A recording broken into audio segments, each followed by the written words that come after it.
আজকে মেলায় গিয়ে আমরা কি কি খাওয়া দাওয়া করলাম দুই বোন মিলে, তার সাথে বর আমাকে সকালবেলায় কি এমন সারপ্রাইজ দিল, চলো আজকে ভিডিওতে সবটাই শেয়ার করব।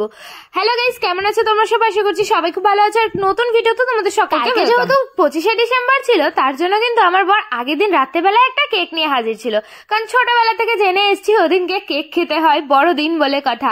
আর দেখো আমি কিন্তু এখন কেকটা খুলে নিচ্ছিলাম যে এর মধ্যে কি কেক আছে। আমার না ছোটবেলায় ইচ্ছা হতো আমি ক্রিম কেক খাবো, কিন্তু ছোটবেলায় তো বাবা নিয়ে আসতো সেই টুটি ফুটি কেক, ওগুলো ওর মধ্যে অনেক কিছু দেওয়া থাকতো। আর আমার বড় তাই এই কেকগুলো একটা ইমোশন, তো ও নিয়ে এসেছিল যে কেকটা, ওর মধ্যে কিন্তু কোনো কাজু বাদাম কিশমিশ দেওয়া ছিল না। আমি তো ওকে বলছিলাম কি নিয়ে এসো তো তুমি, পুরো ব্রিটানিয়া কেকের মতো লাগছে। আর এই যে আমার জন্য তো সান্টা ক্লজ নিয়ে এসেছিল একটা, তো সান্টা ক্লজকে পাশে নিয়েই আমি এখন কেকটা কাটিং করছি। আর মনে হচ্ছে সান্টা ক্লজের হ্যাপি বার্থডে, তাই না? আমি কিন্তু সান্টা ক্লজটাকে নিচে শুইয়ে দিয়েছি। আর তোমরা অবশ্যই কমেন্টস করে জানাবে যে আমার সান্টা ক্লজটাকে কিউট লাগছে নাকি। আমার তো বেশ ভালো লাগছে, আমার হাতে একটা হ্যারিকেন ঝুলিয়েছে। তো ফার্স্টে যে পিসটা আমি নিয়েছিলাম ওটা আমার বরকে দিচ্ছিলাম, তো বললো না তুমি যেহেতু ভিডিও করছো তুমি আগে টেস্ট করে বলো কেমন। তো আমার তো কেকটা খেতে ভীষণ ভালো লাগছিল, যত এর মধ্যে কাজু বাদাম কিশমিশ না থাকুক আমার বেশ ভালো লাগছিল, পুরো ব্রিটানিয়া কেকের মতো লাগছিল। তো আমি ওকে বলছিলাম যে এই সব কেক যদি আমি একা খেয়ে নিতে পারি, তারপরে ভাবলাম যে না না সবাইকে দিতে হবে। তো দেখো আমার বর কিন্তু আমাকে রাত্রেবেলা একটা গিফট দিয়েছে, আর যেটা আমি সকালবেলা আমার বালিশের নিচে পেয়েছি। আর আমাকেও বলেছে তোমাকে সান্টা ক্লজ দিয়ে গেছে। সে ছোটবেলায় মা যেরকম করতো আমার বড় কিন্তু ওরকমই করেছে। আর গিফট পেতে কারি না ভালো লাগে, দেখো গিফট গুলো কি কিউট কিউট, তাই না? আমার তো ভীষণ ভালো লেগেছে। আচ্ছা তোমরা কে কে এরকম বালিশের তলা থেকে গিফট পেতে ছোটবেলায় কমেন্টসে জানিও তো। আমার মা আমার বালিশের তলায় গিফট রেখে যেত আর বলতো সান্টা ক্লজ এসে দিয়ে গেছে। দেখো গিফট গুলো কাছ থেকে দেখাচ্ছি, কি সুন্দর লাগছে, বিশেষ করে এই টেডি বিয়ারটা, আবার আই লাভ ইউ লেখা রয়েছে, দেখেছো? তো তারপরে আমি কেকের পিসটা আমার বরকে দিয়েছিলাম, বললাম যে তুমি একটুখানি খাও। প্রথমে খেতেই যাচ্ছিল না, যে নাম পরে খাবো পরে খাবো। আমি বললাম না আজকের দিনে সবাই কেক খায়, তুমিও খাও। তারপরে দেখো আমি কিন্তু এই গিফটটা ওপেন করতে চলে এসেছি যে আমাকে কি কি দিয়েছে। ফার্স্টেই দেখি একটা ছোট্ট ডেইরি মিল্ক ছিল, আবার একটা ছোট্ট ফ্লাওয়ারের মধ্যে আই লাভ ইউ লেখা ছিল, আর এটা ছিল পিওর ম্যাজিক কুকি। তো আমি ওকে বলছিলাম যে এটার মধ্যে কি রয়েছে, মনে হচ্ছে কোনো বিস্কিট টাইপের কিছু রয়েছে কিংবা ডার্ক ফ্যান্টাসির মতো। তো দেখি হ্যাঁ পিওর ম্যাজিক কুকি, ওই পুরো ওরকমই ছিল, একটা বিস্কিটের ভেতরে চকলেট দেওয়া। তো আমাদের ভীষণ ভালো লেগেছে। আর সব থেকে বেশি ভালো লেগেছে এই টেডি বিয়ারটা, এটা দেখো কি সুন্দর করে দিয়েছে, তাই না? এর ওপরে আবার একটা গোলাপ রয়েছে। তো আমাকে বারবার বলছিল তুমি খুলে দেখো, আমার তো খুলতে ইচ্ছা করছিল না, মনে হচ্ছিল ওইভাবেই রেখে দিই। সারপ্রাইজ গিফট পেতে কারি না ভালো লাগে, তাই না? তারপরে যদি নিজের কাছের মানুষটা গিফট। আমি এখন ডেইরি মিল্কটার থেকে এই রিবনটা খুলতে যাচ্ছি, বাট কিছুতেই খুলছিল না। তাই আমি ভাবলাম চলো যেহেতু গিফট তাই ওইভাবেই রেখে দিই। ওটা কিন্তু ডেইরি মিল্কের সিল্ক ছিল।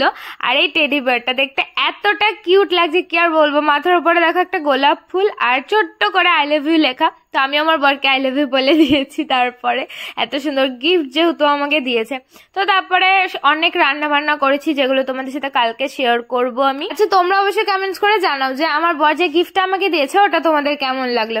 দেখো সন্ধ্যাবেলা কিন্তু আবার আমরা রেডি হয়ে গেছি, কারণ এখন একটু আমরা যাব ঘুরু ঘুরু করতে। এই যে আমি পুরো রেডি, বাট আমার বোন এখনো রেডি হয়নি, তাই আমার বর কিন্তু শুয়ে পড়েছে, কারণ জানে যে আমার বোনের রেডি হতে মিনিমাম 1 ঘন্টা লাগবে। মানে ও যে কি করে কিছুই বোঝা যায় না। আর এখানে দেখো যখন লিপস্টিক পরতে গেছে আর অমিত কি করেছে, মানে দুজনে মিলে সবসময় এরকম দুষ্টুমি করতে থাকে, পুরো লিপস্টিকটা ঠোঁটের নিচে দেখো লাগিয়ে দিয়েছে। এমনি 1 ঘন্টা লেট করেছে, তারপরে মনে হচ্ছে আরো লেট হবে। আর এই দেখে তো আমার বর হেসেই যাচ্ছে, মানে ও কি একটা ভালো কাজ করে ফেলেছে। আর আমার বোন তো কান্নাই শুরু করে দিয়েছিল। তো আমি বলছিলাম যে ঠিক আছে আর এরকম দুষ্টুমি না করে তাড়াতাড়ি রেডি হ, কারণ আমাদের এখনো মেলায় যেতে হবে। আর যখন আমরা বেরোই তখন দেখি অল্প অল্প বৃষ্টি শুরু হয়ে গেছে, তো আমরা ওই বৃষ্টি উপেক্ষা করে চলে গেছিলাম কিন্তু চার্চে ঘোরাঘুরি করতে। কিন্তু দাদাকেও নিয়ে নিয়েছিলাম আর আমরা সবাই একসাথে গেছিলাম। বাইরে প্রচন্ড ঠান্ডা ছিল। আর আমরা না যখন চার্চের ভেতরে যাই গিয়ে দেখি পুরো ফাঁকা, কারণ আমরা অনেকটা রাত করে গেছিলাম, প্রায় 9:30 বেজে গেছিল। আর চারিদিক দিয়ে এত সুন্দর লাইটিং ছিল, দেখতে বেশ ভালো লাগছিল। তো ভেতরে আমি আর যাইনি, আমার বোন আর অমিতই গেছিল।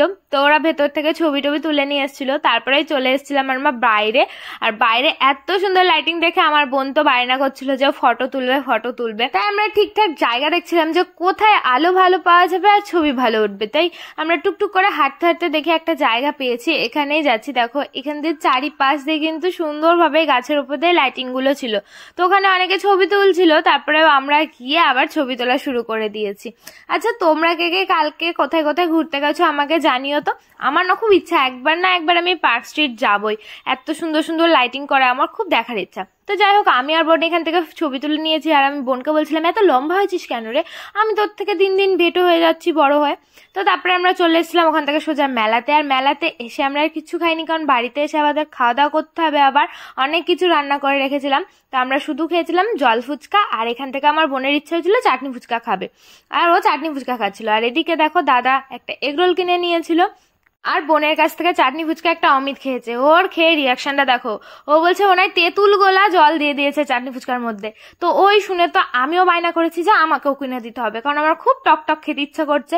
তো দেখো ও কিন্তু আমাকে এক প্লেট কিনে দিয়েছে, আর এটা এখন টেস্ট করে দেখবো। আর সত্যি কথা খুবই টক ছিল, কিন্তু বেশ ভালো লাগছিল শীতের মধ্যে টক খেতে। তো যাই হোক বন্ধুরা, আজকের ভিডিওটা তোমাদের কেমন লাগলো অবশ্যই কমেন্টস করে জানিও। ভালো লাগলে লাইক শেয়ার করে দাও, আর পেজটা ফলো করো। তো আজকের জন্য বাই, দেখা হচ্ছে নেক্সট